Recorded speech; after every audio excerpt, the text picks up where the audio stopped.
Hello बच्चों, welcome to your channel physics with king Sen sir. बच्चों शुरू करते हैं आज का वीडियो। आज के इस वीडियो में हम लोग सीखेंगे कि एक पॉइंट चार्ज के कारण r डिस्टेंस पर इलेक्ट्रिक फील्ड कैसे कैलकुलेट करते हैं। पिछले वीडियो में हम लोग सीखे थे कि अगर कोई चार्ज पार्टिकल है तो अपने चारों ओर एक इलेक्ट्रिक फील्ड बनाता है और उसके इलेक्ट्रिक फील्ड को पता करने के लिए उसका इलेक्ट्रिक फील्ड चार्ज के चारों तरफ किस प्रकार का है, कैसा है, ये सारी चीजों को जानने के लिए हम लोग वैद्युत बल रेखाओं के बारे में पढ़े थे, उनके गुणों के बारे में पढ़े थे। आज हम लोग सीखेंगे कि पॉइंट चार्ज के कारण इलेक्ट्रिक फील्ड बनता कितना है, मैग्नीट्यूड कितना होता है, डायरेक्शन कैसे फाइंड करते हैं, ये सारी चीजें हम लोग सीखने वाले हैं। तो शुरू करते हैं आज के इस वीडियो को। हेडिंग लगाते हैं, बिंदु आवेश के कारण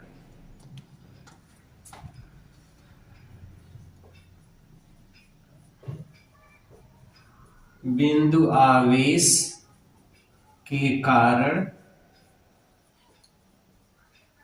वैद्युत क्षेत्र की तीव्रता।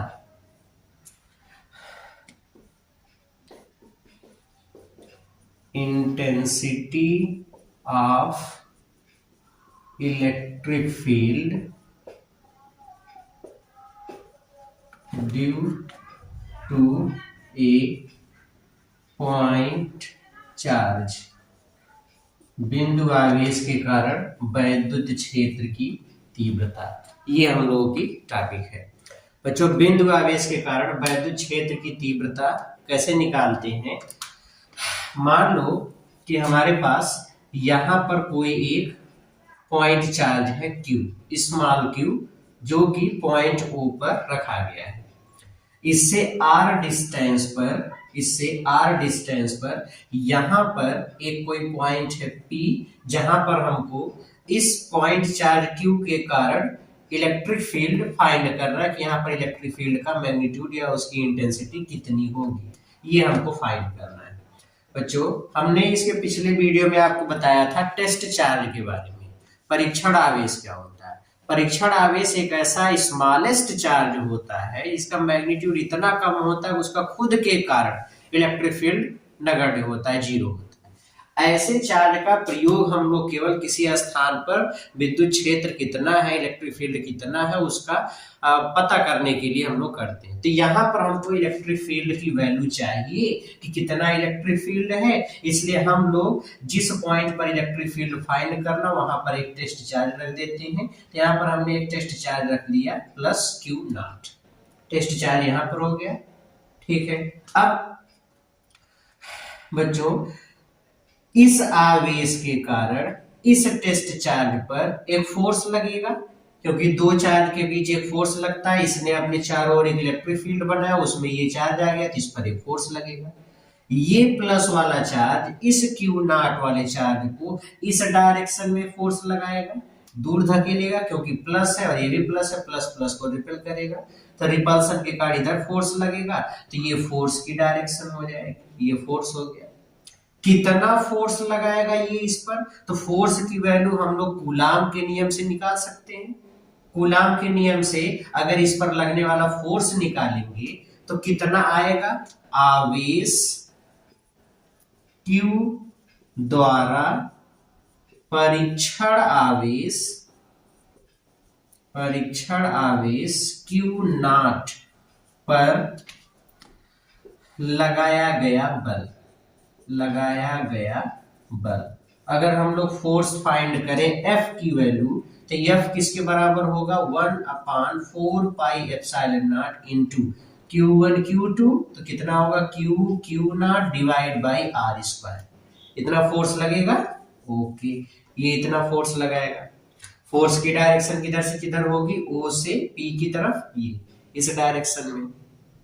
ओके, यहाँ पर डायरेक्शन इसकी लिख लेंगे, फोर्स की डायरेक्शन होगी एलॉन्ग OP, O से P की तरफ, ये फोर्स की डायरेक्शन होगी। अच्छा, फोर्स इधर लग रहा है, इस पॉइंट पर मान लो बच्चों इंटेंसिटी इलेक्ट्रिक फील्ड की E है, इतनी है ई। हम लोग इसके पहले इंटेंसिटी ऑफ इलेक्ट्रिक फील्ड या वैद्युत क्षेत्र की तीव्रता का सूत्र पढ़ चुके हैं कि ई बराबर होता है एफ अपान क्यू नॉट। ई बराबर, चूंकि intensity of electric field E बराबर होता है एफ बाई क्यू नॉट। याद आया? याद आया कुछ? वैद्युत क्षेत्र की तीव्रता क्या होती है? वैद्युत क्षेत्र की तीव्रता होती है कि किसी वैद्युत क्षेत्र में स्थित किसी परीक्षण आवेश पर लगने वाले वैद्युत बल और उस परीक्षण आवेश के मान के अनुपात को उस बिंदु पर वैद्युत क्षेत्र की तीव्रता कहते हैं। तो जिस बिंदु पर वैद्युत क्षेत्र की तीव्रता चाहिए वहां टेस्ट चार्ज रख दो, वहां पर कितना फोर्स लग रहा है वो फोर्स निकालो और टेस्ट चार्ज के मैग्नीट्यूड से भाग कर दो। तो जो वैल्यू मिलेगी वो उस पॉइंट पर इलेक्ट्रिक फील्ड की इंटेंसिटी होगी। तो इंटेंसिटी ई बराबर एफ अपान क्यू नॉट होता है। ओके, इक्वेशन फर्स्ट से एफ की वैल्यू पुट अप कर दो। एफ की वैल्यू अगर लिखेंगे हम तो ये मिलेगा ई बराबर एफ की value 1 upon 4 pi epsilon nought into q nought by r square और बटे में ही है क्यू नॉट। ये हो गया। यहाँ क्यू नॉट से क्यू नॉट मर गया तो हमको एट लास्ट वैल्यू कितनी मिली ई की? तो ई बराबर हो गया 1 upon 4 pi epsilon nought into q by r square. ये इंटेंसिटी ऑफ इलेक्ट्रिक फील्ड का फार्मूला है due to a point charge. तो बिंदु आवेश के कारण किसी बिंदु पर वैद्युत क्षेत्र की तीव्रता का सूत्र E बराबर 1 upon 4 pi epsilon nought q by r square. Okay बच्चों, ये भी देखो E का फार्मूला होता है F by Q not. Clear है? ये तो स्केलर क्वांटिटी है बच्चा, F वेक्टर क्वांटिटी, E भी वेक्टर क्वांटिटी है। तो जो फोर्स की डायरेक्शन होगी वही डायरेक्शन होगी इलेक्ट्रिक फील्ड की। जो फोर्स की डायरेक्शन होगी वही इलेक्ट्रिक फील्ड की भी डायरेक्शन होगी। दैट मींस इलेक्ट्रिक फील्ड की डायरेक्शन यहाँ पर किधर होगी? तो आंसर है O से P की तरफ। यही इलेक्ट्रिक फील्ड की भी डायरेक्शन होगी। ये इलेक्ट्रिक फील्ड की डायरेक्शन होगी। और अब से हम लोग इलेक्ट्रिक फील्ड की डायरेक्शन, ये तो फार्मूला हो गया, फार्मूला क्लियर हुआ? E बराबर 1 upon 4 pi epsilon not into q by r square. ये पॉइंट चार्ज के कारण इलेक्ट्रिक फील्ड की इंटेंसिटी का फार्मूला है। ओके, अब आ जाते हैं डायरेक्शन को समझ लेते हैं बच्चों।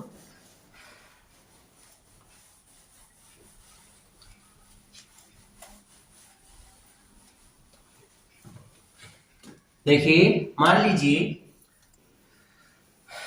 मान लो बच्चों यहां पर एक कोई चार्ज है प्लस क्यू और इससे r डिस्टेंस पर यहां पर कोई पॉइंट है P। अगर यहां पर हमको इलेक्ट्रिक फील्ड की इंटेंसिटी पूछी जाए तो प्लस क्यू चार्ज के कारण यहां पर इलेक्ट्रिक फील्ड मान लीजिए E है, तो E की वैल्यू होगी 1 upon 4 pi epsilon not into q by r square. ये इतना इलेक्ट्रिक फील्ड होगा। ठीक है, अब इसकी डायरेक्शन कैसे निकालेंगे? हमेशा पॉजिटिव चार्ज के कारण डायरेक्शन निकालते समय इलेक्ट्रिक फील्ड की इंटेंसिटी का जिस पॉइंट चार्ज के कारण इलेक्ट्रिक फील्ड हमको फाइंड करना है और जिस पॉइंट पर फाइंड करना है, दोनों पॉइंट को आपस में मिला दो। ये जो लाइन जो दोनों बिंदुओं को आपस में जोड़ रही है उस रेखा के अनुदिश ही प्लस चार्ज है, तो प्लस चार्ज के कारण वैद्युत बल रेखाएं हमेशा बाहर निकलती हैं, तो इसलिए आप यहाँ पर डायरेक्शन बाहर की तरफ लगा दोगे। यही डायरेक्शन इलेक्ट्रिक फील्ड की डायरेक्शन है। कोई डाउट? ओके, फिर से देखो, मान लो हमारे पास यहाँ पर एक चार्ज है प्लस 5 क्यू कूलम का और यहाँ पर एक पॉइंट है R, या यहाँ पर एक पॉइंट है सपोज X। कहा दिया गया पॉइंट X पर इलेक्ट्रिक फील्ड कितना होगा और किस डायरेक्शन में होगा?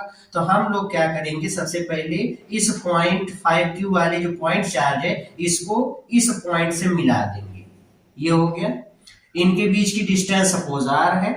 तो अब इलेक्ट्रिक फील्ड इस पॉइंट पर निकालेंगे तो फार्मूला ये वाला लगा देंगे, E बराबर 1 upon 4 pi epsilon not into 5Q by r square. ये हो गया। डायरेक्शन तो दोनों को मिला दिया हमने, प्लस चार्ज है तो प्लस चार्ज से बाहर की तरफ वैद्युत बल रेखाएं निकलेंगी, तो ये इलेक्ट्रिक फील्ड की डायरेक्शन होगी। ये ठीक है। तो इस तरीके से इलेक्ट्रिक फील्ड की डायरेक्शन निकालेंगे। अच्छा, अब अगर यहीं पर माइनस चार्ज हो जाए, जैसे मान लो यहां पर यही चार्ज निगेटिव है, निगेटिव चार्ज है और इससे r डिस्टेंस पर कोई पॉइंट है P, तो निगेटिव चार्ज के कारण इस पॉइंट पर इलेक्ट्रिक फील्ड का मैग्नीट्यूड या इलेक्ट्रिक फील्ड होगा 1/4 pi epsilon not into q by r square. दोनों का फार्मूला सेम है, प्लस क्यू चार्ज के कारण भी माइनस क्यू चार्ज के कारण भी। याद रखिए यहाँ पर प्लस क्यू चार्ज के कारण भी प्लस क्यू लिखा गया, माइनस वाले में भी प्लस है, इसलिए ऐसा है क्योंकि ये मैग्नीट्यूड बताता है, डायरेक्शन यहाँ पर नहीं लिखी जा रही, ये वैद्युत क्षेत्र की तीव्रता का परिमाण बता रहा है। इसीलिए चाहे प्लस क्यू के कारण हम निकाले या माइनस क्यू के कारण निकाले, दोनों के कारण इलेक्ट्रिक फील्ड सेम रहेगा। क्लियर हुआ? तो सेम इलेक्ट्रिक फील्ड होगा, तो इसलिए यहाँ पर दोनों के लिए सेम फार्मूला। ठीक है, डायरेक्शन बट वही नहीं होगी, डायरेक्शन इसमें बाहर की तरफ थी, इसमें देखिए निगेटिव चार्ज पर बाहर से वैद्युत बल रेखा उसी आवेश की तरफ आती है, इसलिए दोनों बिंदुओं को मिला दीजिए। मिलाने के बाद निगेटिव चार्ज की तरफ ही, टुवर्ड्स द निगेटिव चार्ज, इस डायरेक्शन में ये इलेक्ट्रिक फील्ड का डायरेक्शन होगा, ये इलेक्ट्रिक फील्ड की दिशा। क्लियर हुआ? जैसे एक दूसरा एग्जांपल लीजिए, मान लो यहाँ पर इस पॉइंट पर माइनस क्यू चार्ज है और यहाँ पर एक पॉइंट है, यहाँ पर एक पॉइंट है जेड। हमने कहा कि जेड पर इलेक्ट्रिक फील्ड कितना होगा, सपोज इनके बीच की डिस्टेंस आर है, यहाँ पर इलेक्ट्रिक फील्ड कितना होगा, किस डायरेक्शन में होगा, तो हम क्या करेंगे, पहले दोनों को मिला देंगे, दोनों बिंदुओं को मिला दिया। अब डायरेक्शन निकालोगे तो निगेटिव चार्ज पर बाहर से वैद्युत बल रेखाएं आकर उसी चार्ज पर खत्म होती है, तो इलेक्ट्रिक फील्ड की डायरेक्शन इसी चार्ज की तरफ होगी। ये इलेक्ट्रिक फील्ड की डायरेक्शन हो गई, ये ई की डायरेक्शन हो गई। कितना होगा इलेक्ट्रिक फील्ड, तो इलेक्ट्रिक फील्ड हो जाएगा 1/4 पाई एप्सिलॉन नॉट इनटू, अभी हमने बताया चाहे माइनस क्यू हो चाहे प्लस क्यू, मैग्नीट्यूड के समय दोनों में चार्ज को प्लस साइन के साथ लेना है, तो यहाँ पर कितना हो जाएगा q by r square, suppose इनके बीच की डिस्टेंस r है, ये। क्लियर हो गया? तो इस तरीके से हम लोग intensity of electric field find करेंगे। ठीक है, तो इंटेंसिटी ऑफ इलेक्ट्रिक फील्ड इस तरीके से निकालेंगे। ओके, अब देखते हैं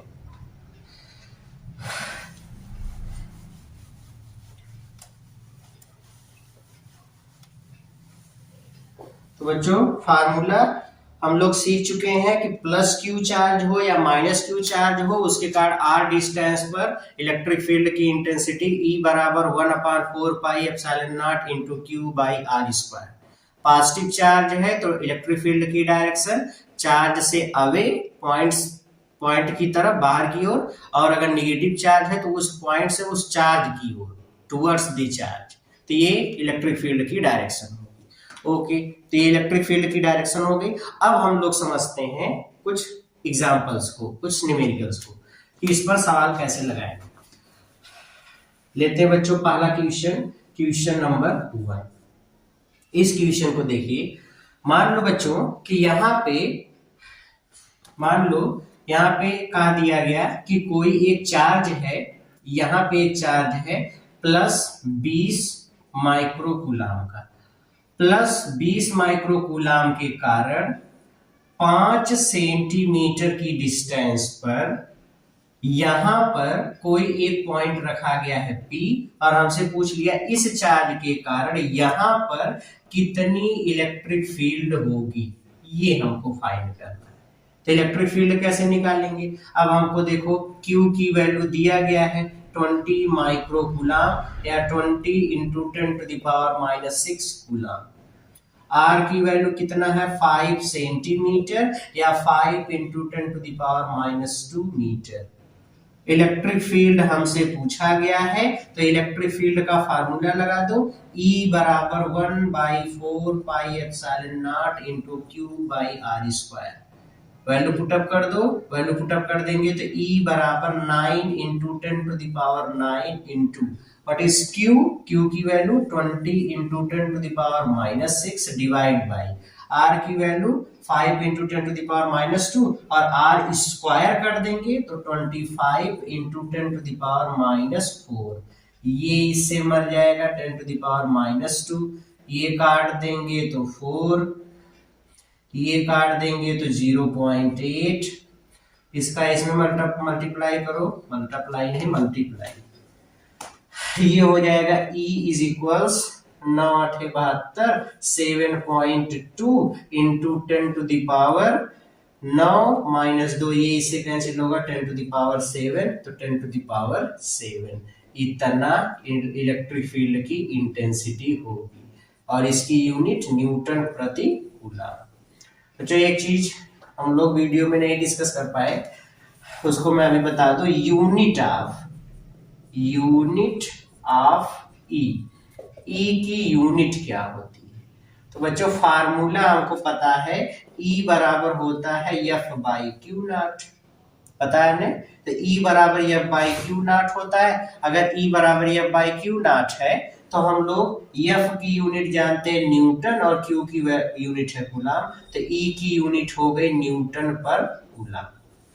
एक फार्मूला हम लोग आगे चल करके पढ़ेंगे ग्रेडियंट के रूप में, पोटेंशियल ग्रेडियंट एक टॉपिक मिलेगी, तो वहां पर इलेक्ट्रिक फील्ड की इंटेंसिटी या इलेक्ट्रिक फील्ड की वैल्यू हमको मिलेगी delta we upon delta x, जहाँ पे पोटेंशियल डिफरेंस है और ये डिस्टेंस है। पोटेंशियल डिफरेंस की यूनिट होती है वोल्ट और डेल्टा एक्स की यूनिट होती है या इसका जो मात्रक होता है मीटर, तो इलेक्ट्रिक फील्ड का एक नया यूनिट मिल जाएगा वोल्ट पर मीटर। तो दो यूनिट होती है इलेक्ट्रिक फील्ड की, एक न्यूटन पर कूलम ये हम लोग लिख सकते हैं और एक वोल्ट पर मीटर ये लिख सकते हैं, तो दोनों यूनिट हम लोग यूज कर सकते हैं।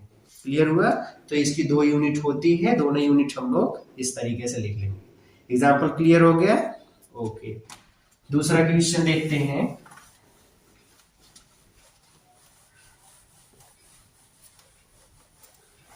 जो इलेक्ट्रिक फील्ड एक वेक्टर क्वांटिटी है, ये याद रखिएगा। अब ये तो हम लोग पहले एग्जांपल में देखे, अगर एक सिंगल पॉइंट चार्ज है तो कैसे इलेक्ट्रिक फील्ड फाइंड करना है। अब यहाँ पर दूसरे क्वेश्चन में देखिए, क्वेश्चन नंबर 2, इस क्वेश्चन में कि अगर चार्ज सिंगल चार्ज नहीं है, कहीं पर दो चार्ज है, दो चार्ज है मींस हमने कहा दिया कि दो आवेश हैं, एक आवेश है, एक चार्ज है +2e और एक चार्ज है -3e, दोनों के बीच की डिस्टेंस 8 सेंटीमीटर है। इस +2e चार्ज से मान लो 2 सेंटीमीटर की डिस्टेंस पर, 2 सेंटीमीटर नहीं मान लेते हैं, एग्जाम्पल में 2 सेंटीमीटर लेना है, चार्ज चाहे जो आप ले लो, मान लो इसके मध्य बिंदु पर पूछ लिया, पॉइंट पी पर, ये है पॉइंट ए, ये है पॉइंट बी, पॉइंट पी ये मध्य बिंदु है, ये मध्य बिंदु है, और पूछ लिया पॉइंट पी पर इलेक्ट्रिक फील्ड की इंटेंसिटी कितना होगा, E एट पी, ये हमको फाइंड करना है। कैसे फाइंड करेंगे? तो फाइंड करने के लिए तरीका देखिए, ए के कारण पहले पी पर इलेक्ट्रिक फील्ड निकालें, ए के कारण पी पर इलेक्ट्रिक फील्ड, देखो ये प्लस चार्ज है और हमने बताया था प्लस चार्ज से जिस पॉइंट पर इलेक्ट्रिक फील्ड निकालना है दोनों को मिला दो, और मिलाने के बाद इलेक्ट्रिक फील्ड की डायरेक्शन किधर होगी, प्लस से बाहर की तरफ, तो इस पॉइंट पी की तरफ, मतलब चार्ज से उस पॉइंट की तरफ। प्लस चार्ज के कारण डायरेक्शन इलेक्ट्रिक फील्ड से चार्ज से उस पॉइंट की तरफ, और नेगेटिव चार्ज से उस पॉइंट से चार्ज की तरफ। क्लियर हुआ? तो इस पॉइंट से चार्ज, इस चार्ज से पॉइंट की तरफ पॉजिटिव चार्ज है, तो पॉजिटिव चार्ज के कारण किसी पॉइंट पर इलेक्ट्रिक फील्ड की डायरेक्शन चार्ज से पॉइंट की तरफ, और अगर नेगेटिव चार्ज है तो उस पॉइंट से चार्ज की तरफ। क्लियर हुआ? तो यहां पर चार्ज से इस पॉइंट की तरफ, ये इलेक्ट्रिक फील्ड की डायरेक्शन होगी। तो इलेक्ट्रिक फील्ड इस +2e के कारण मान लीजिए E1 है, तो ये E1 की डायरेक्शन होगी, E1। निगेटिव चार्ज के कारण इलेक्ट्रिक फील्ड निकालेंगे, तो निगेटिव चार्ज के कारण इलेक्ट्रिक फील्ड हमेशा उसी चार्ज की तरफ होता है, पॉइंट से चार्ज की तरफ। तो पॉइंट से चार्ज की तरफ चलो, ये डायरेक्शन हो जाएगी E2 की, ये तो ये E1 की डायरेक्शन, ये E2 की डायरेक्शन। तो E1 और E2, अब देखो E1 भी इसी डायरेक्शन में है, E2 भी इसी डायरेक्शन में है। जब दोनों एक ही डायरेक्शन में है तो इस पॉइंट पर नेट इलेक्ट्रिक फील्ड कितना हो जाएगा? Net electric field, net electric field at P, P पर इलेक्ट्रिक फील्ड मान लीजिए E नेट है, तो E नेट क्या होगा? जब दोनों सेम डायरेक्शन में, दो वेक्टर सेम डायरेक्शन में होता है तो रिजल्टेंट दोनों का जुड़ जाता है। तो E1 प्लस E2 मतलब इसका मैग्नीट्यूड निकालेंगे तो E नेट बराबर E1 प्लस E2, सीधे सीधे दोनों को जोड़ देना है। अब दोनों को अगर जोड़ देंगे, E1 और E2 की वैल्यू निकालो, इसके कारण यहाँ पर इलेक्ट्रिक फील्ड पॉइंट चार्ज वाला फार्मूला लगा दो, 1/4 pi epsilon not into 2E by distance यहाँ से यहाँ तक। अब अगर ये मध्य बिंदु है तो ये वाली डिस्टेंस कितनी होगी? 4 सेंटीमीटर, बाकी भी 4 सेंटीमीटर होगी। तो ये 4 सेंटीमीटर मीटर बदल लो, 4 × 10⁻² का होल स्क्वायर, फिर प्लस 3E के कारण यहाँ पर इलेक्ट्रिक फील्ड निकालना है, तो 1/4 pi epsilon not into 3E divide by, ये भी मध्य बिंदु पर था तो ये वाला डिस्टेंस भी 4 सेंटीमीटर होगा, मतलब 4 × 10⁻² का होल स्क्वायर। बच्चों हमने पहले बताया था प्लस क्यू चार्ज हो या माइनस क्यू, दोनों के कारण जब इलेक्ट्रिक फील्ड निकालेंगे तो प्लस साइन के साथ लिखेंगे, तो प्लस साइन के साथ लिख दिया। अब कॉमन क्या है इसमें? 1/4 पाई एप्सिलॉन नॉट, इसकी वैल्यू 9 × 10⁻⁹, ये कॉमन कर लेते हैं, और बटे में 4 × 10⁻² का स्क्वायर, ये भी कॉमन है तो इसको भी कॉमन कर लो। इसको कॉमन कर लोगे तो कितना हो जाएगा? 4 का स्क्वायर 16 × 10⁻⁴, बचेगा कितना? 2E plus 3E, 2E plus 3E is equals 5E। तो ये हमको मिल जाएगा E net is equals,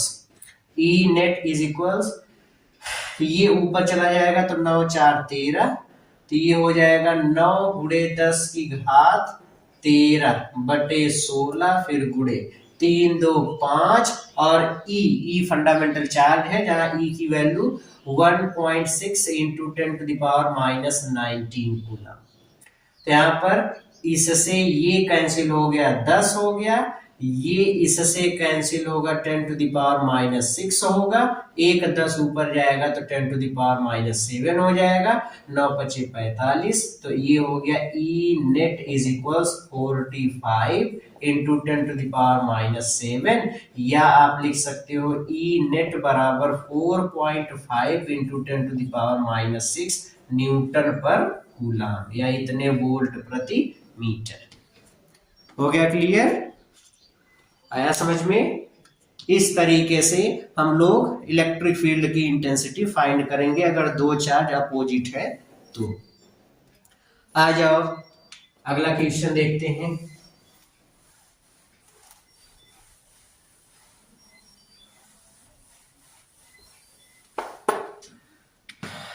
question number 3, तीसरे वाले क्वेश्चन में मान लो बच्चों हमसे ये पर यहाँ पर कहा दिया कि एक चार्ज है +4 माइक्रोकूलम का, इससे 10 सेंटीमीटर की डिस्टेंस पर, 10 सेंटीमीटर की डिस्टेंस पर यहाँ पर एक चार्ज है 10 माइक्रोकूलम का, दोनों प्लस प्लस चार्ज है, और इस दोनों चार्ज के मध्य बिंदु पर यहाँ पर सपोज एक पॉइंट है P, और आपको कहा दिया गया कि P जो है ये मध्य बिंदु है, मध्य बिंदु मिड पॉइंट है, और मध्य बिंदु पर पूछा गया कि कितना वैद्युत क्षेत्र की तीव्रता होगी। फाइंड E नेट, परिणामी वैद्युत क्षेत्र एट पॉइंट P पर कितना नेट इलेक्ट्रिक फील्ड होगा, ये हमको फाइंड करना है। आ जाओ कैसे निकालेंगे देखते हैं। अगर ये मध्य बिंदु 10 सेंटीमीटर है तो ये 5 सेंटीमीटर, ये भी 5 सेंटीमीटर होगा। डायरेक्शन की खेल है, डायरेक्शन को समझ लेते हैं बच्चों। प्लस के कारण पॉइंट पर इलेक्ट्रिक फील्ड चार्ज से पॉइंट की तरफ, तो इस 4 माइक्रोकूलम के कारण पॉइंट पी पर इलेक्ट्रिक फील्ड निकालेंगे। मान लो E1 है, तो E1 की डायरेक्शन इधर से इस चार्ज की तरफ, ये इस डायरेक्शन में, ये हो गया E1। क्लियर हुआ? ये भी प्लस है, इस पॉइंट पर इलेक्ट्रिक फील्ड निकालेंगे तो चार्ज से पॉइंट की तरफ, तो चार्ज से पॉइंट की तरफ मतलब इसकी भी डायरेक्शन यही होगी बच्चों। ये डायरेक्शन आप फाइंड करोगे तो चार्ज से पॉइंट की तरफ ये वाली डायरेक्शन E2, ये मतलब E1 इधर और E2 इधर, ये होगा। क्लियर हो गया? E1 इधर, E2 इधर, चार्ज से पॉइंट की तरफ, प्लस के कारण चार्ज से पॉइंट की तरफ, यहाँ पे चार्ज से पॉइंट की तरफ, तो ये डायरेक्शन हो गई इलेक्ट्रिक फील्ड की। क्लियर हुआ? ओके, ठीक है। अब यहां पर नेट इलेक्ट्रिक फील्ड निकालेंगे, तो नेट इलेक्ट्रिक फील्ड निकालेंगे तो E नेट बराबर, बच्चों अगर दो वेक्टर अपोजिट डायरेक्शन में हो तो दोनों वेक्टर का रिजल्टेंट फाइंड करते समय जो बड़ा वाला वेक्टर होता है उसमें से छोटे वाले वेक्टर को घटा देते हैं। अब दोनों में बड़ा कौन है? डिस्टेंस दोनों में समान है। E का formula 1/4 pi epsilon not into Q by R square होता है। That means E is directly proportional to Q by R square. अब दोनों के लिए R तो सेम है, इसके लिए भी 5 है, इसके लिए भी 5 है, तो डिस्टेंस को छोड़ दो, बचेगा Q। जिसके लिए Q बड़ा होगा उसके लिए E बड़ा होगा। तो Q किसके लिए बड़ा है? 10। B के लिए Q बड़ा है, A के लिए Q छोटा है, मतलब E2 ज्यादा होगा, E1 कम होगा। तो यहाँ पर E2 ज्यादा है, E1 कम है, तो ये बड़ा वेक्टर हुआ, ये छोटा हुआ। तो जब रिजल्टेंट निकालेंगे तो बड़े वाले में से छोटे वाले को घटा दें, बड़े वाले में से छोटे वाले को घटा देंगे। अब घटा देंगे तो वैल्यू पुटअप कर दीजिए, वैल्यू पुटअप करेंगे तो कितना मिलेगा? E नेट हमको निकालना है, E नेट बराबर E2 की वैल्यू, इस वाले चार्ज के कारण यहाँ पर electric field 1/4 pi epsilon not into Q by R square. Q की वैल्यू 10 माइक्रोकूलम बटे R स्क्वायर 5 सेंटीमीटर का स्क्वायर, माइनस E1 की value 1/4 pi epsilon not into charge की value 4 microcoulomb divide by 5 centimetre का स्क्वायर। दोनों में common क्या मिल रहा है? 1/4 पाई एप्सिलॉन नॉट, इसकी value 9 into 10 to the power 9 बाहर चला आएगा, बटे 5 सेंटीमीटर का स्क्वायर, ये भी कॉमन है। 5 सेंटीमीटर को मीटर में बदल दो तो 5 गुणे 10 की घात ऋण 2, उसका स्क्वायर करो तो 5 का स्क्वायर 25 गुणे 10 की घात ऋण 4। 5 सेंटीमीटर तो 5 गुणे 10 की घात ऋण 2 मीटर, इसका स्क्वायर कर दोगे तो 5 का स्क्वायर 25, इसका 10 की घात ऋण 4, और वही दोनों में कॉमन है तो कॉमन हो गया। ये हो गया 10 माइक्रोकूलम माइनस 4 माइक्रोकूलम, ये हो गया। अब इसी को सिंप्लीफाई कर लीजिए, इसको अगर आप सरल करोगे तो सरल करने पर ये ऊपर चला जाएगा तो 13 हो जाएगा, 9 4 13, तो 9 बटे 25 गुणे 10 की घात 13, और यहाँ पे 10 में से 4 घटा दोगे तो 6 माइक्रोकूलम, और 6 माइक्रोकूलम का मतलब 6 गुणे 10 की घात ऋण 6, इतना हो गया। तो 9 6 54 बटे 25 गुणे 10 की घात, ये इससे कैंसिल होगा तो 7 6 13, 10 की घात 7 प्लस में इससे डिवाइड कर दोगे तो 25 दूनी 50 हो गया 40, मतलब 25 से कम 25, 2.1 समथिंग इतना इंटू 10 टू द पावर 7, इतने न्यूटन प्रति कूलम, ये रिजल्टेंट इलेक्ट्रिक फील्ड होगा। बच्चों कभी भी रिजल्टेंट इलेक्ट्रिक फील्ड की डायरेक्शन अगर निकालेंगे तो डायरेक्शन हमेशा जो वेक्टर बड़ा होगा उसी तरफ होगा। तो देखिए इस ये वाले के कारण E2 बड़ा है, E1 छोटा है, तो रिजल्टेंट हमेशा बड़े वाले वेक्टर की तरफ होगा। तो E2 की डायरेक्शन किधर है? इस साइड में, ये बाई तरफ बी से ए की तरफ, तो बी से ए की तरफ इसकी डायरेक्शन होगी। तो आप डायरेक्शन को किधर से किधर दिखाओगे, B to A, along B A, B से ए की तरफ, ये रिजल्टेंट की डायरेक्शन। क्लियर हो गया, आया समझ? ओके, लेते हैं अगला क्वेश्चन।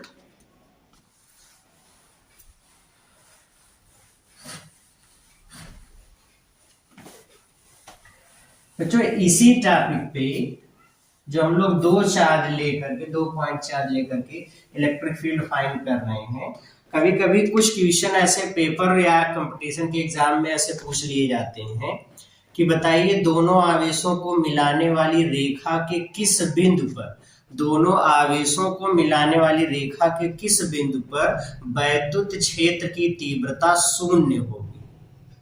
फिर से सुनिए, दोनों आवेशों को मिलाने वाली रेखा के किस बिंदु पर वैद्युत क्षेत्र की तीव्रता शून्य होगी, ये हमको फाइंड करने के लिए पूछ लिया जाता है। जैसे पहले थ्योरी इसका हम लोग समझ लेते हैं, फिर इस पर हम लोग क्वेश्चन को सॉल्व करते हैं।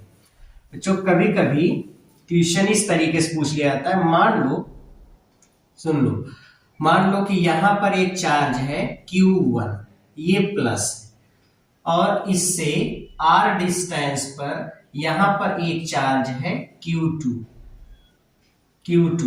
ये दूसरा चार्ज है, ये भी प्लस वाले साइन के साथ है, ये भी कैसा चार्ज है, प्लस। दोनों के बीच की डिस्टेंस है r, दोनों के बीच की डिस्टेंस है r। कहा गया दोनों आवेशों को मिलाने वाली रेखा के किस बिंदु पर वैद्युत क्षेत्र की तीव्रता शून्य होगी। बच्चों यहाँ पे कुछ अजम्पशन है, इसको आप मान लीजिए। जैसे Q1 को हमेशा हम लोग मान लेते हैं ये स्मॉलर चार्ज है, स्मॉलर चार्ज छोटा वाला आवेश है जो परिमाण में छोटा है, और Q2 ये ग्रेटर या जो इससे बड़ा चार्ज है, ये Q1 छोटा आवेश है और ये बड़ा चार्ज है, ये।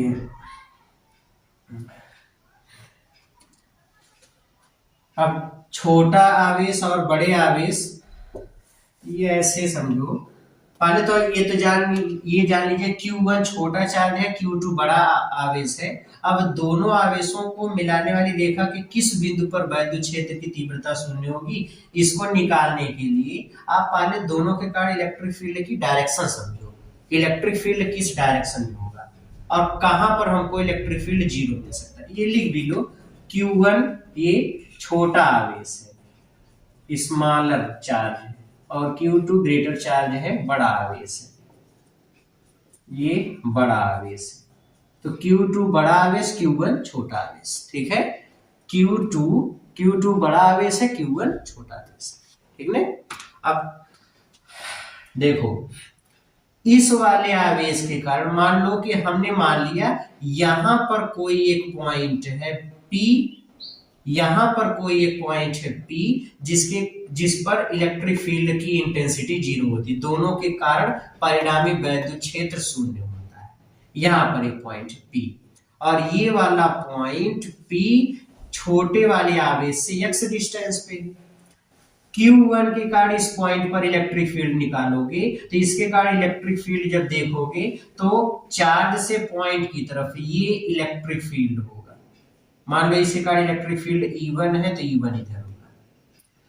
Q2 के कारण इलेक्ट्रिक फील्ड निकालोगे तो चार्ज से पॉइंट की तरफ, क्योंकि प्लस चार्ज है तो इसके कारण ही इलेक्ट्रिक फील्ड निकालोगे तो ये इलेक्ट्रिक फील्ड इस डायरेक्शन में हो जाएगा E2, ये इलेक्ट्रिक फील्ड होगा। अब रही बात कि इस पॉइंट पर electric field, net electric field जो निकाल रहे हैं कि यहाँ पर 0 होगा या नहीं होगा, और 0 होगा तो किस आवेश की तरफ ये पॉइंट मिलेगा, क्या ये पॉइंट दोनों रेखाओं के बीच में होगा या बड़े वाले चार्ज की तरफ होगा या छोटे वाले चार्ज की तरफ होगा। तो बच्चों याद रखो इलेक्ट्रिक फील्ड Q/r² पे डिपेंड करता है। जिस चार्ज का मैग्नीट्यूड ज्यादा होगा वहां पर इलेक्ट्रिक फील्ड, उसके कारण इलेक्ट्रिक फील्ड ज्यादा होगा। जिसकी डिस्टेंस छोटी होगी उसके कारण इलेक्ट्रिक फील्ड ज्यादा होगा। अब देखो ये छोटा आवेश है, ये बड़ा आवेश है, तो अगर मैं पॉइंट को यहां पर ले लूंगा, पॉइंट को यहां पर ले लूंगा तो इसके कारण यहां पर इलेक्ट्रिक फील्ड, एक तो चार्ज भी बड़ा है और दूसरा की चीज डिस्टेंस भी यहाँ पर छोटी है, तो इसके कारण इलेक्ट्रिक फील्ड तो बहुत ज्यादा हो जाएगा। और ये चार्ज भी छोटा है और इसके कारण डिस्टेंस भी ज्यादा हो गया तो इलेक्ट्रिक फील्ड बहुत छोटी हो जाएगी, तो यहाँ पर नेट इलेक्ट्रिक फील्ड जीरो नहीं मिलेगा। तो हमेशा ये याद रखो कि अगर दो चार्ज है, दोनों चार्ज सेम नेचर के हैं, दोनों प्लस प्लस है अथवा दोनों माइनस माइनस है, ऐसी स्थिति में दोनों आवेशों को मिलाने वाली रेखा के बीच में नहीं, रेखा पर जो वैद्युत क्षेत्र शून्य मिलेगा, नेट इलेक्ट्रिक फील्ड जीरो मिलेगा, वो इलेक्ट्रिक फील्ड हमेशा छोटे वाले आवेश की तरफ मिलेगा, वो बिंदु हमेशा छोटे वाले आवेश की तरफ मिलेगा। जैसे ध्यान से सुनो, एक एग्जांपल ले लेते हैं तब समझ में आ जाएगा। मान लो यहाँ पर एक चार्ज है 4e और एक चार्ज है -+e, ये है। कहा गया कहां पर वैद्युत क्षेत्र जीरो होगा, यहाँ कहां पर जीरो होगा। तो अगर मैं पॉइंट को यहां पर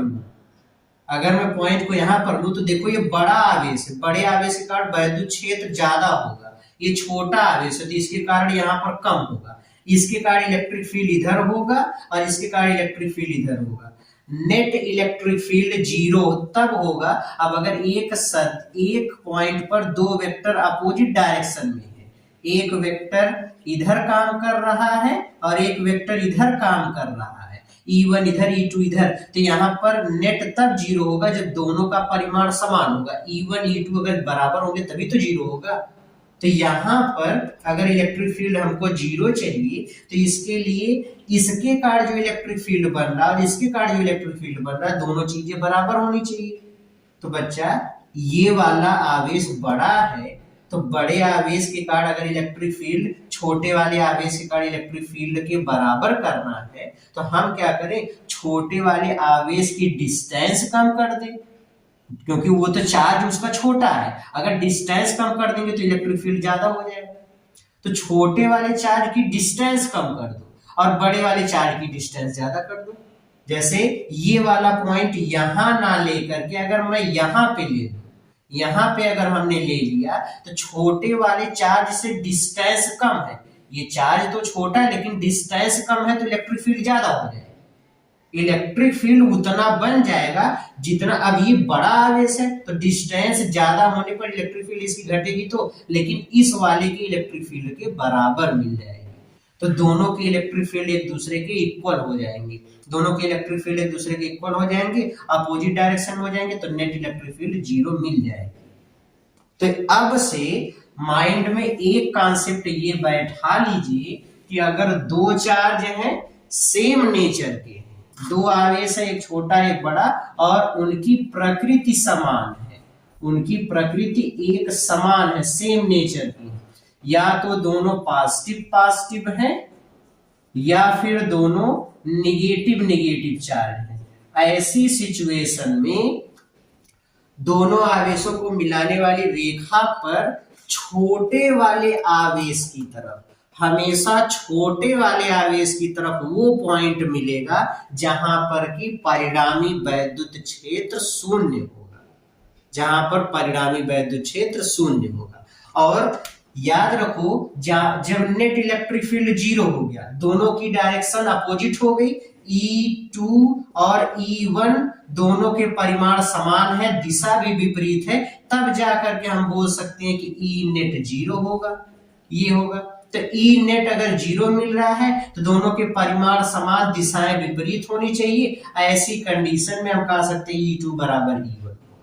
तो हमेशा जब सेम नेचर, इस कंडीशन के साथ हमसे पूछ लिया जाए कि दोनों रेखाओं को मिलाने वाली रेखा के किस बिंदु पर वैद्युत क्षेत्र जीरो होगा, तो हमेशा आप लगा दोगे फार्मूला E1 बराबर E2।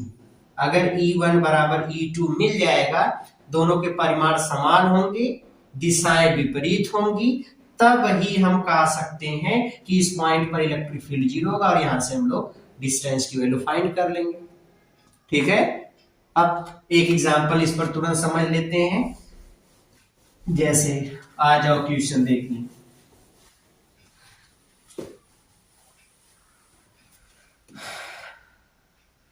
संभवतः क्वेश्चन 1 2 3 3 क्वेश्चन हुए हैं। क्वेश्चन नंबर 4, क्वेश्चन नंबर 4 देख लेते हैं बच्चों। हमसे क्वेश्चन में ये कहा गया है कि एक चार्ज है, ये चार्ज है सपोज +4Q या +Q चार्ज है, और इससे मान लो कहा दिया गया, इससे मान लो 50 सेंटीमीटर की दूरी पर एक दूसरा चार्ज है 4Q कहा दिया गया, ये भी प्लस में है। दोनों आवेशों को मिलाने वाली रेखा के किस बिंदु पर परिणामी वैद्युत क्षेत्र की तीव्रता शून्य होगी? दोनों आवेशों को मिलाने वाली रेखा के किस बिंदु पर परिणामी वैद्युत क्षेत्र की तीव्रता शून्य होगी, ये हमको फाइंड करना है।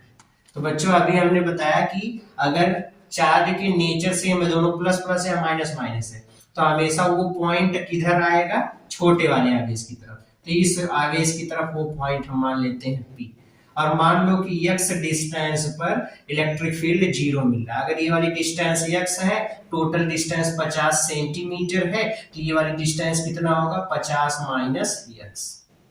क्लियर हो गया? ये चार्ज q है, ये चार्ज 4Q है। अब x की वैल्यू हमको फाइंड करना है किस बिंदु पर, तो x की वैल्यू फाइंड करना है। x हम लोग कैसे निकालेंगे?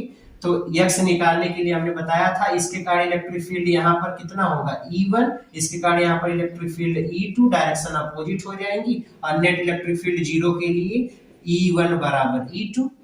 बस यही कंडीशन लगा दो, E1 और E2 का मान रख दो। E1 का मान 1/4πε0 इंटू Q/r², Q और डिस्टेंस कितना x, Q/x² बराबर, यहाँ पे लगा दो 1/4πε0 इंटू, इसके कारण ये जो चार्ज है कितना है 4Q, और इसकी डिस्टेंस कितना है 50 माइनस x, इसका होल स्क्वायर। यहाँ Q से Q मर गया, 1/4πε0 से ये मर गया, ये मिल गया 1/x², और ये हो गया 4/50 माइनस x का होल स्क्वायर।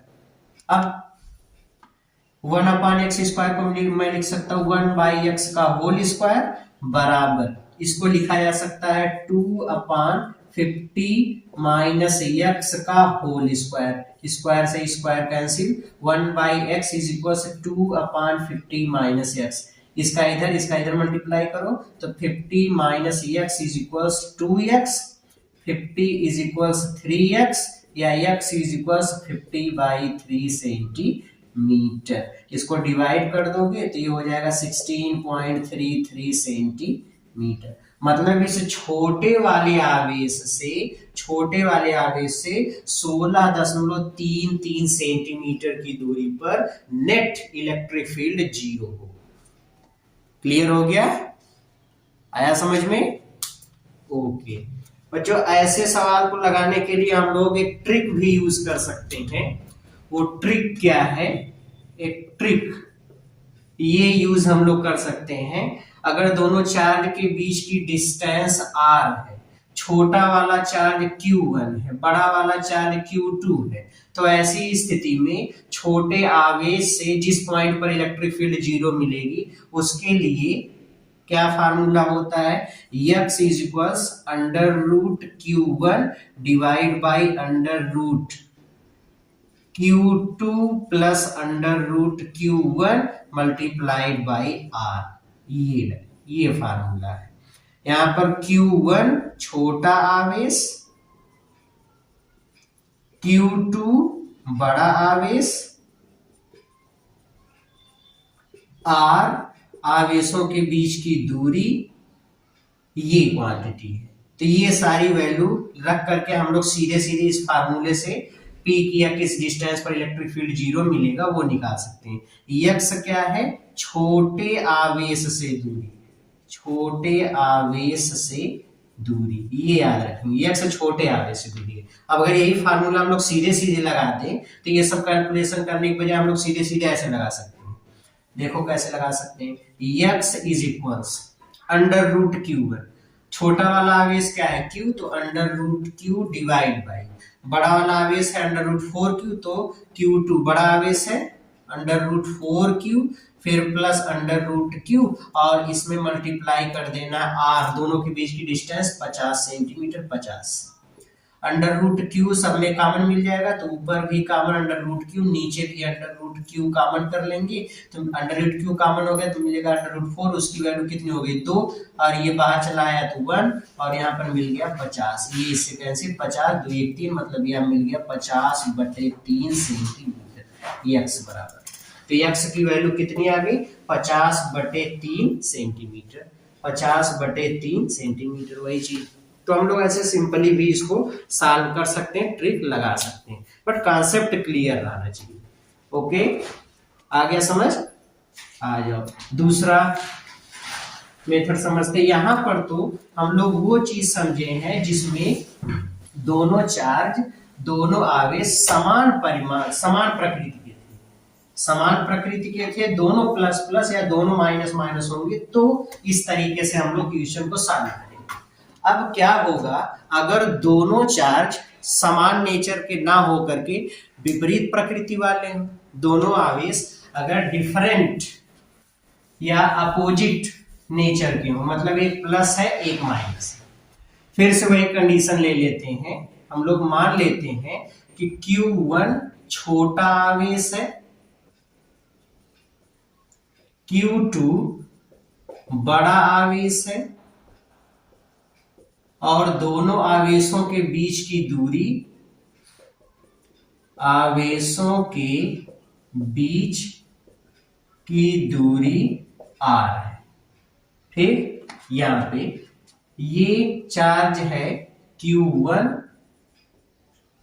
छोटा आवेश, और ये चार्ज है Q2 बड़ा आवेश। इस बार दोनों आवेश की प्रकृति विपरीत है, दोनों के बीच की डिस्टेंस है r, कहा दिया गया वो पॉइंट कहां मिलेगा, दोनों रेखा, दोनों आवेशों को मिलाने वाली रेखा पर, जहां पर नेट इलेक्ट्रिक फील्ड 0 हो।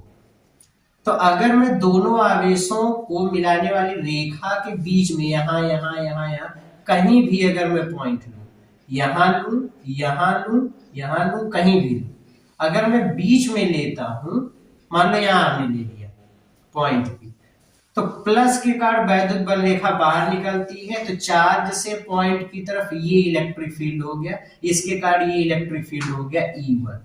ठीक है, माइनस के कारण इलेक्ट्रिक फील्ड पॉइंट P पर निकालोगे, तो पॉइंट P पर इलेक्ट्रिक फील्ड, पॉइंट P पर इलेक्ट्रिक फील्ड, अब माइनस वाले चार्ज के कारण इलेक्ट्रिक फील्ड होता है पॉइंट से चार्ज की तरफ, तो पॉइंट इधर चार्ज इधर, तो ये इलेक्ट्रिक फील्ड हो जाएगा, इसके कारण मान लो E2, E2 इधर।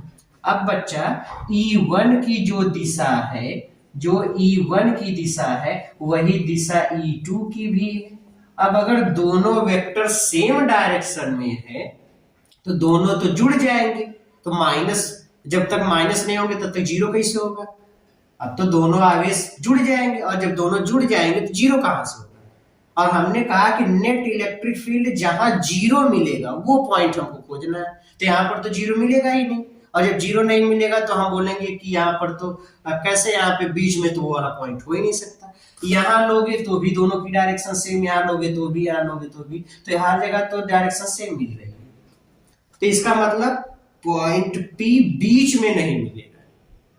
जब दोनों आवेश अपोजिट नेचर के होंगे तो उस समय वो पॉइंट बीच में नहीं मिलेगा, दोनों आवेशों को मिलाने वाली रेखा के बीच में नहीं मिलेगा, जहां पर वैद्युत क्षेत्र 0 होता है, तो बीच में तो नहीं मिलने वाला, तो बीच में इसको नहीं बनाएंगे, ये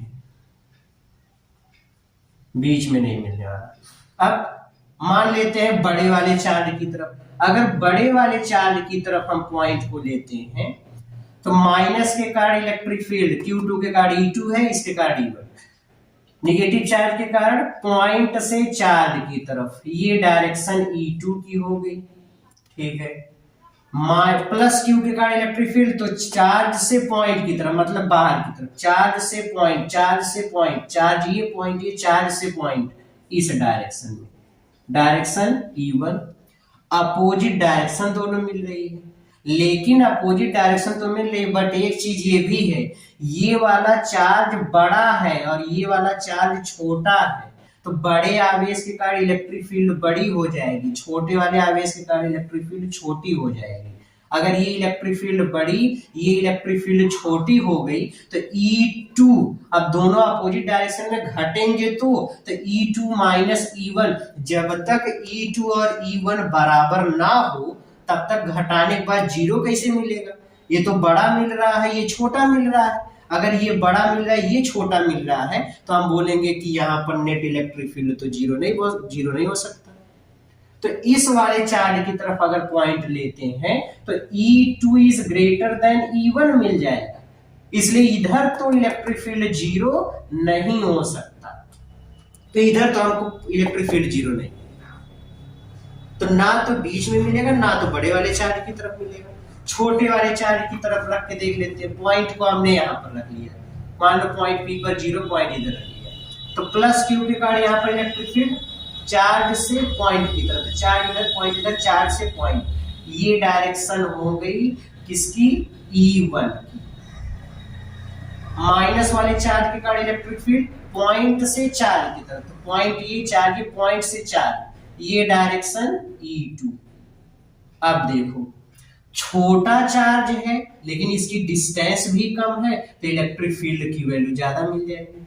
ये बड़ा चार्ज है, डिस्टेंस कम है, सॉरी बड़ा चार्ज है और डिस्टेंस ज्यादा है, बड़ा चार्ज है और पॉइंट P से इसकी डिस्टेंस भी ज्यादा है।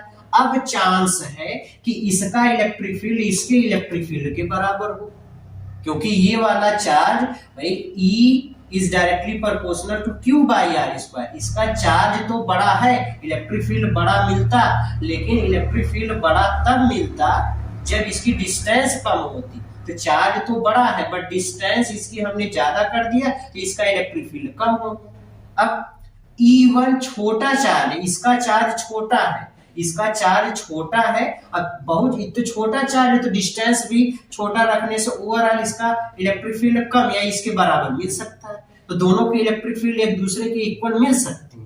तो अगर दोनों की इलेक्ट्रिक फील्ड E1 बराबर E2 मिल सकता है, तो देखिए दोनों की डायरेक्शन अपोजिट है, E2 माइनस E1 करेंगे तो जीरो मिल सकता है, मतलब इस पॉइंट पर नेट इलेक्ट्रिक फील्ड जीरो हो सकता है, इस पॉइंट पर नेट इलेक्ट्रिक फील्ड जीरो हो सकता है। ये चीज फील करने की बहुत कॉन्सेप्ट से, बहुत ढंग से ये सब चीजों को समझेंगे तब जाकर के समझ में आएगा कि यहाँ पर इलेक्ट्रिक फील्ड किस तरीके से जीरो मिल रहा है। फील आ रहा है समझ में? भाई ये वाला चार्ज छोटा है तो डिस्टेंस छोटा बट चार्ज भी तो छोटा है, और ये वाला चार्ज बड़ा है तो बड़ा इलेक्ट्रिक फील्ड बनाता, लेकिन डिस्टेंस हमने ज्यादा कर दिया तो छोटा बना देगा, इसके बराबर बना देगा, तो नेट इलेक्ट्रिक फील्ड जीरो मिल सकता है क्योंकि डायरेक्शन दोनों की अपोजिट है। तो अब से रूल क्या बन गया? रूल ये बन गया कि अगर दोनों चार्ज अपोजिट नेचर के हैं तो नेट इलेक्ट्रिक फील्ड दोनों आवेशों को मिलाने वाली रेखा पर ही छोटे आवेश से बाहर की तरफ मिलेगा, वो बिंदु छोटे आवेश से बाहर की तरफ ही मिलेगा जिस पर नेट इलेक्ट्रिक फील्ड जीरो होगा, बीच में नहीं मिलेगा। और इलेक्ट्रिक फील्ड के लिए डिस्टेंस फाइंड करने की वही शर्त, E1 माइनस E2 जीरो होना चाहिए, मतलब E1 बराबर E2, कंडीशन वही है। तो अब ओवरऑल हम लोग फार्मूले को पहले एक समराइज करके समझ लें कि क्या होगा अगर दो चार्ज सेम नेचर के हैं, अपोजिट नेचर के हैं। छोटा आवेश Q1, बड़ा आवेश Q2, आवेशों के बीच की दूरी R, छोटे आवेश से P तक की दूरी, P क्या है? P वो पॉइंट है जहां पर नेट इलेक्ट्रिक फील्ड हमने जीरो माना है। बच्चा अगर ये Q1 चार्ज, ये R डिस्टेंस, ये Q2 चार्ज, तो हमेशा दोनों के बीच की डिस्टेंस अगर r है और दोनों चार्ज प्लस प्लस है, तो ऐसी स्थिति में नेट इलेक्ट्रिक फील्ड छोटे वाले चार्ज की तरफ मिलेगा, दोनों आवेशों के बीच में मिलेगा, छोटे वाले चार्ज की तरफ मिलेगा, और ये वाली डिस्टेंस है x। इसके लिए फार्मूला वही, डिस्टेंस निकालने का तरीका E1 बराबर E2, यही फार्मूला। ट्रिक यूज करना चाहते हैं तो इसके लिए ट्रिक जो हम लोग यूज करने वाले हैं वो ट्रिक है x बराबर under root Q1 divide by Q2 plus under root Q1 multiplied by R। ये फार्मूला, इस फार्मूले से हम लोग लगा सकते हैं। और यही चीज माइनस वाले के लिए, दोनों चार्ज प्लस प्लस हो अथवा दोनों चार्ज माइनस माइनस हो, प्रकृति समान होगी तब। अगर दोनों आवेशों की प्रकृति अलग अलग है, ये छोटा वाला चार्ज माइनस Q1, बड़ा वाला चार्ज प्लस Q2 प्लस में, और दोनों के बीच की डिस्टेंस R ये है। तो अब इसके लिए इलेक्ट्रिक फील्ड हमेशा दोनों आवेशों को मिलाने वाली रेखा के बीच में जीरो नहीं मिलेगा, छोटे वाले आवेश की तरफ मिलेगा और बाहर की तरफ, इनके बीच में नहीं, बाहर, तो इधर कहीं पर मिलेगा ये पॉइंट, तो पॉइंट पे इधर मिलेगा। और अगर ये वाली डिस्टेंस x है तो इसके लिए फार्मूला वही फार्मूला E1 बराबर E2 लगाना है।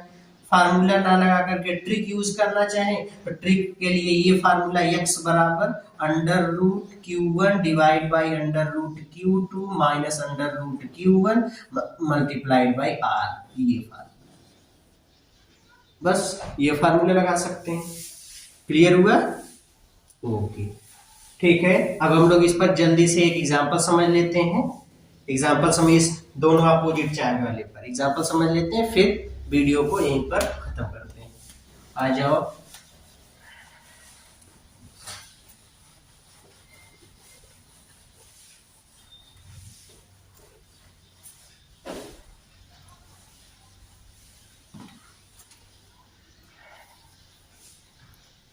क्वेश्चन संभवतः क्वेश्चन नंबर 5 होगा ये, सीरियल आप लोग याद कर लेंगे बच्चा, ठीक है।